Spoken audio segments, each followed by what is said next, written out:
सो आज हम देखेंगे कि प्लांटर फेशियाटिस को कैसे मैनेज करते हैं।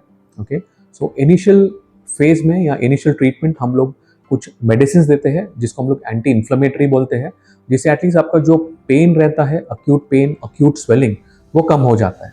The second thing what we do is ice packs. बर्फ का सेक करना काफ़ी ज़रूरी है और ये आपको दिन में 3 बार करना है। तो आपको क्या करना है, एक आधे लीटर का बॉटल लेना है, उसको फ्रीज करो पूरा, और ये जो बॉटल है उसको पैर के नीचे रोल करना है आपको दिन में 3 बार। गर्म पानी का सेक नहीं करना है। काफ़ी बार लोग आप देखेंगे कि एक बकेट लेके उसमें नमक डाल के अपने पैर की सेक करते हैं। ये सबसे बड़ी गलत बात है। तो गर्म पानी के सेक से क्या होता है कि आपको एडी में अच्छा तो लगेगा बट उससे और अंदर की स्वेलिंग बढ़ती है। So long term pain solution इसमें नहीं रहता है।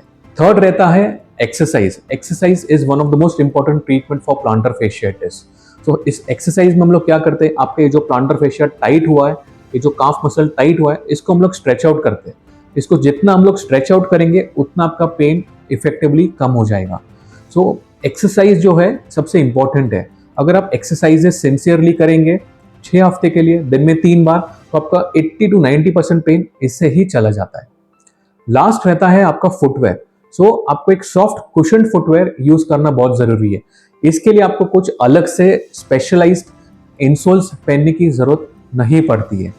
कोई भी सॉफ्ट चप्पल आप पहन सकते हैं, बट मेक श्योर कि आप ये घर पे और बाहर दोनों टाइम पे आप पहन के रखना जरूरी है आपको। सो अगर आपका एक्सरसाइज, इंसोल्स और फिजियोथेरेपी से भी फर्क नहीं पड़ता है, सो सेकेंड स्टेज में हम लोग यूजुअली इसको शॉकवेव थेरेपी से ट्रीट करते हैं। सो ये एक स्पेशलाइज्ड फिजियोथेरेपी इक्विपमेंट है जो हम लोग यूज करते हैं इसके ट्रीटमेंट के लिए। इसके नॉर्मली 8 सेशंस रहते हैं जो हम लोग हर हफ्ते एक सेशन करते हैं। सो इसको हम लोग शॉकवेव थेरेपी बोलते हैं। अगर शॉकवेव से फर्क नहीं पड़ता है, then the next alternative is to give an injection. Injection 2 प्रकार के रहते हैं, एक स्टेरॉइड इंजेक्शन रहता है और एक इंजेक्शन रहता है जिसको हम लोग पीआरपी बोलते हैं। पीआरपी यानी प्लेटलेट रिच प्लाज्मा। सो उसमें हम लोग क्या करते हैं कि आपका एक ब्लड निकालते हैं, उसको एक मशीन में सेंट्रीफ्यूज करते हैं और वापस प्रोसेस करके हम लोग वापस एडी में ही इंजेक्ट करते हैं, जिससे काफी बार फर्क पड़ता है। बट इंजेक्शंस का effectiveness is usually around 60 to 80%। The last option, अगर हमने फिजियो किया, शॉकवेव किया, इंजेक्शन दिया, बट फिर भी नहीं फर्क पड़ा, then the only alternative left is surgery. But वो बहुत रेयरली जरूरत पड़ता है सर्जरी का। सो सर्जरी में हम लोग क्या करते हैं कि आपके जो पीछे का काफ मसल है, इसको हम लोग थोड़ा सा कट करते हैं और नीचे का जो प्लांटर फेशिया है उसको कट करते हैं, रिलीज कर देते हैं ताकि ये थोड़ा सा फ्री हो जाता है। सो काफी बार इससे भी फर्क पड़ता है।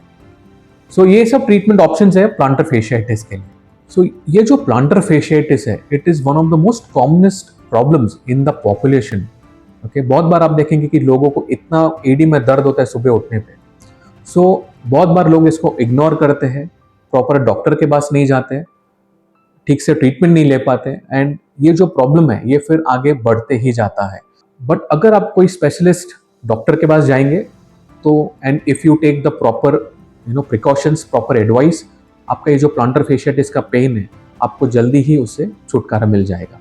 अगर आपको प्लांटर फेशियाटिस के बारे में और जानकारी चाहिए या फिर कुछ इंक्वायरीज है, आप कमेंट सेक्शन में आप डाल सकते हैं या फिर आप क्लिनिक के नंबर पे भी कांटेक्ट कर सकते हैं।